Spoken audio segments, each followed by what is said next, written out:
All right, thanks, Angie, and welcome everybody. Very happy that you're all able to join us today. I'm just going to give a brief set of remarks, a bit of an overview of ABF and what to expect during this industry day. So next slide, please. So the Agile BioFoundry, our mission is stated at the top left there: developing biomanufacturing tools, processes, and partnerships that enable sustainable industrial production of renewable fuels and chemicals for the nation. And you'll be hearing a little bit more from Gail Bentley and from Tarek Dale immediately after I present. But our activities are largely kind of divided into four different activities. So we have efforts towards partnerships, and that's largely why we're here today. Partnerships with industry as well as academics is very important to us. That's how we actually make impact in the world. If we don't have these partnerships, and our tools and processes that we developed aren't eventually commercialized, all of our efforts aren't going to make any impact. So that's why that's such an important aspect of what we do. We work on a lot of tools that are generally enabling to industry, and that's one of the reasons why we exist. And you're going to be hearing from a variety of speakers, and we'll go through the agenda in a few minutes about some of the tools that we're featuring. And kind of in our demonstration projects, and I think you'll be hearing about this from Greg Beckham here in a few minutes. We have efforts in sustainable aviation fuels as well as renewable biochemicals. If you go to the next slide, please, Angie. We are a consortium of 7 different United States Department of Energy national labs, and those are shown on the map here. So just to emphasize, we're not in one centralized location, and we benefit from all of the infrastructure and domain expertise that are distributed across these national labs. Next slide, please. So just a quick showing of the Agile BioFoundry's org chart. And I can't control the cursor because Angie has control over the screen. But I'm the lead PI, kind of in the middle top section there. And you'll be hearing from Gail, who is our BITO technology manager. And you'll be hearing from Tarek Dale, who leads our strategic implementation efforts. Angie, who's controlling the slides right now, is leading our project management section, and she'll be moderating some sessions later. And then very importantly, kind of in that orange unit, just to the left of strategic implementation, we have Jesse Colangelo, Robin Johnson, and Grace Spren, who will also be interacting with everyone today. And as I mentioned earlier, you'll be hearing from Greg Beckham, about some of our sustainable aviation fuels and biochemicals, kind of in the bottom, middle sections. And on the far left, you'll be hearing from a lot of the tools developers. If you go to the next slide, please. So this is the general agenda for today. And I was just going through, some of these activities. One thing I would really encourage everybody as much as possible, whether it's actually speaking and unmuting, or just putting it into chat or QA, we really do encourage a lot of discussion and interaction, especially in this bottlenecks for partners session that Angie is going to be moderating at 1:15 Pacific. So definitely as much interaction as possible. That's why we're here today, is to interact with you all. So Angie, I believe that's my last slide, and I think Gail is probably up next. Wonderful. Thank you, Nathan, for that introduction. I'm Gail Bentley. As Nathan mentioned, I am the technology manager at the U.S. Department of Energy. Part of my role is to help manage this consortium of national lab projects and help make sure that this investment made by the Department of Energy with U.S. taxpayer dollars is having the intended and broad impact that we have desired. So I'll give a brief introduction about how ABF fits in with the DOE and how this is related to why you all are here today. Next slide, Angie. Okay, so I'll start with an office overview. What is the Bioenergy Technologies Office? I work within the Bioenergy Technologies Office within the U.S. Department of Energy. I'll show a brief kind of org chart of the Department of Energy so you all can understand kind of where we sit. And then I'll go into more specifically how ABF is related to BETO and our mission. Next slide.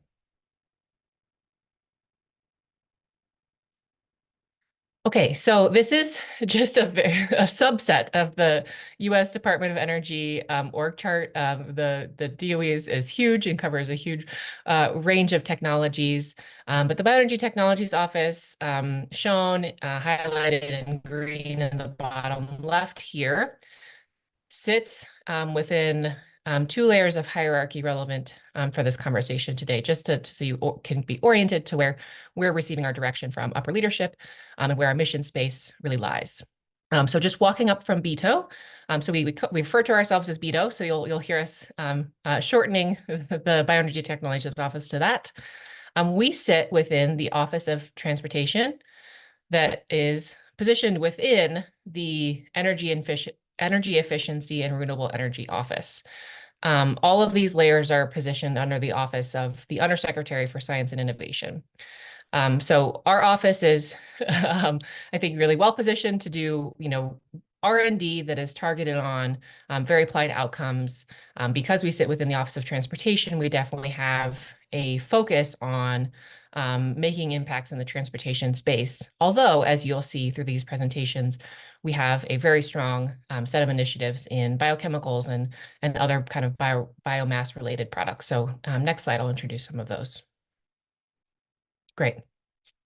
So within that context, our office has a fairly broad mission to generally develop technologies through research and development investments and through demonstration scale investments as well, to produce both fuels and chemicals from renewable resources. Historically, this has been very focused on biomass. These are feedstocks, including food waste, municipal solid waste, a lot of agricultural waste, forest waste, animal waste, and now we are expanding a lot of our focus into energy crops.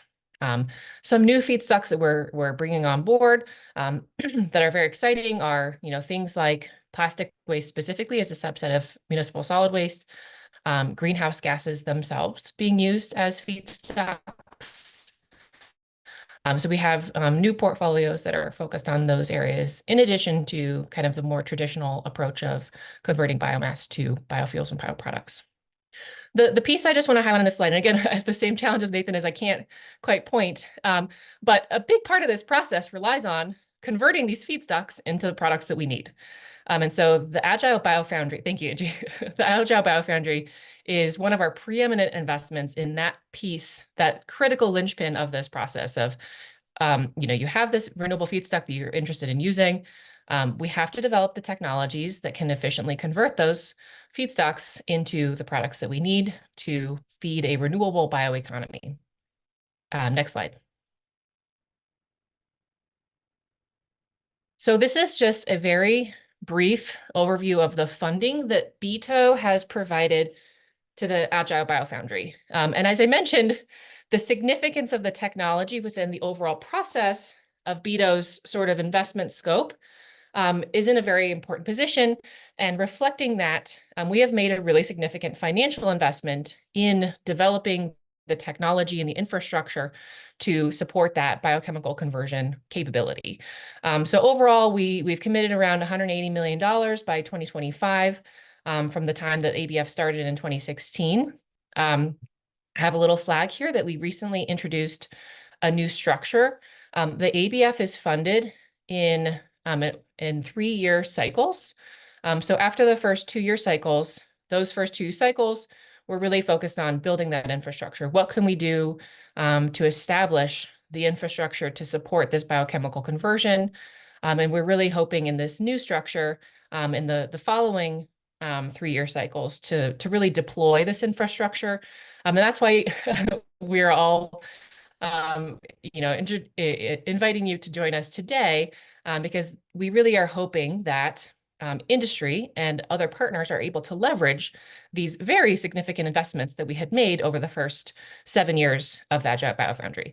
And so a lot of the talks will present the work that has been done over this, significant period of time, and the significant body of work that has resulted from that, with the goal to present this as an opportunity for you all to leverage all of that investment and work and accelerate your processes and help you get to market faster.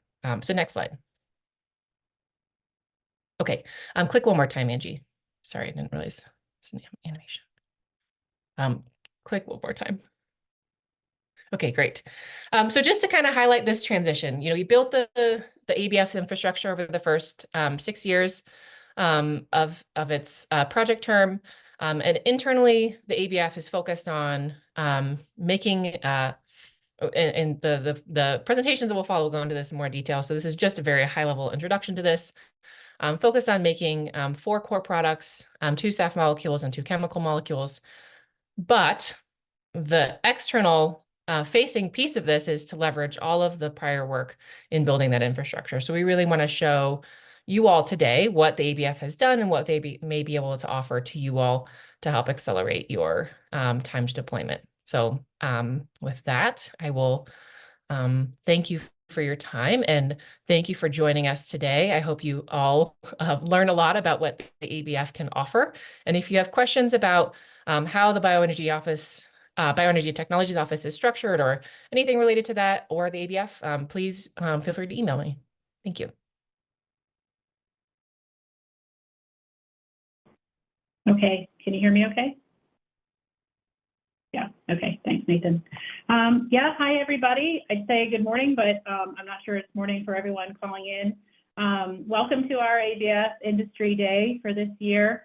As Nathan mentioned, I'm the Strategic Implementation Lead for the Agile BioFoundry. My name is Tarika Dale, and I'll be talking a little bit of kind of the how of what we're doing. You'll be hearing a lot more of this, obviously, throughout the day.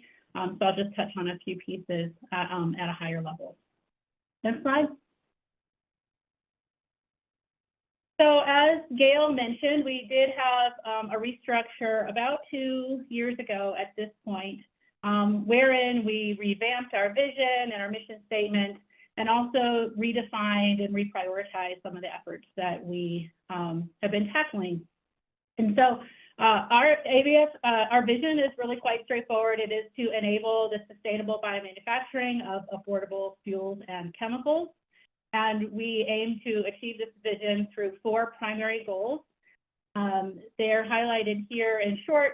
Actually, the text is long, but the short of it is partnerships, which Nathan mentioned. That's the primary aspect of what we're here for today. We're trying to demonstrate the active development of projects that result in tech transfer to industry. So, having buy-in from our external stakeholders that what we are doing is actually important and relevant to advancing the bioeconomy in the real world is really important to us. We are doing that by 3 additional goals. One is tools development. And so within this, we aim to develop and demonstrate bioengineering, computational, and bioprocess tools to advance strain performance for biomanufacturing. And then those obviously can be broad-reaching. And so we also have 2 subsets of demonstration projects. One is on sustainable aviation fuels, which is the goal is to develop innovative pathways, strains, and processes to help produce sustainable aviation fuels. And then the biochemicals goal is the same, innovation pathways, strains, and processes, but in this case, focused on direct replacement and or performance advantage chemicals. Next slide. And Angie, I think I'm good on the pointing because my slides are not too complex, so appreciate it. So I'm actually going to start with tools and just highlight that. So just highlight an example deliverable for each of these goal areas. Obviously, as a really large project, we have as a team laid out quite a large set of deliverables that we aim to achieve within each of these goals. And our primary efforts build on, as Nathan mentioned, our broad domain expertise and infrastructure in the National Lab System to deliver on these targets using our capabilities as well as our collaboration. So within tools, one example deliverable is that we want to develop technologies that have demonstrated advancement over the state of the art. So there are obviously all kinds of new biotechnologies coming out all the time, and we really strive to be at the leading edge of those efforts and work to demonstrate that we are at the leading edge through various quantitative metrics as well as publications, that we're delivering tools that are meaningfully different than what is already out there in an improved way. And just some examples of that is that we have a long record of developing genetic engineering tools for non-model microbes. This includes things like improving transformation efficiencies and developing your basic tool sets for microbes that are not don't have a long history of use. And that also includes in cases where the microbes already have the basic genetic engineering tools, layering in those advanced strain improvement tools, which include things like genome-based libraries, biosensors, CRISPR and phage, and you'll hear a lot about those activities in a little bit more detail today. And then another area that we've really ramped up, had a footprint in for some time, but have really ramped up in terms of stated deliverables in the last year or two, is in automation workflows. Next slide. For biochemicals, we have actually been working with some of these biochemicals for some time, and you'll hear about those again today at some of our demonstration cases. And so one of the primary deliverables in this is to establish a chemical production process with the commercial partner and have a commercialization path by 2030. And so this is, 2030 is right around the corner, but this is something that we're striving to do. And within the space of the biochemicals, we have been working on tighter rates and yields for some time, as well as process optimization and scale up. But some of our targets are just more advanced versions of that, really trying to get to the next level of tighter rates and yield that we need for the economics and the sustainability, really moving those to the next level for process optimization, as well as tying closely in with downstream processing and performance testing activities. Next. For sustainable aviation fuels, these projects are newer to us. They came in more during our revamp just a couple of years ago. And so some of these activities, we've picked some long-standing challenges in these areas and are trying to utilize our framework to tackle them. And so our goals here are to demonstrate routes for economic microbial production of molecules, ultimately to land with ASTM certified jet fuel. And so if you're familiar with the handful of ASTM pathways that are certified in this space, you'll know that they primarily focus on ethanol and lipids or alkanes, the HECA pathways. And so we are working in that space. And so working on efforts around consolidated bioprocessing in the ethanol space and additional microbial improvements for lipids and alkane production. And then, of course, bringing in our strong TEA, LCA teams to develop modern, updated process models and economic sustainability models for both pathways. Next. And then finally, partnerships. As mentioned, Nathan, I'll close with partnerships because this is why we're all here today, and Nathan started with partnerships. And one thing during our revamp that we have always felt we were focused on, but wanted to further emphasize, is that our real goal is to be able to develop biotechnologies and approaches that are actually going to be useful to external stakeholders. And so the goal here is to demonstrate a clear impact on industry from our projects, and also ideally to show that increasing impact year over year. And one of the ways that we do that is to partner with industry as well as academics through a variety of approaches. We have a number of types of calls that we put out in order to be able to collaborate. And then we also are always available for external funding opportunities as well. And one of the ways that we measure how useful our work is to document these collaborations and demonstrate through those collaborations that our external stakeholders are willing to offer things like cost share which shows some backing in again, the type of work that we're doing and its value.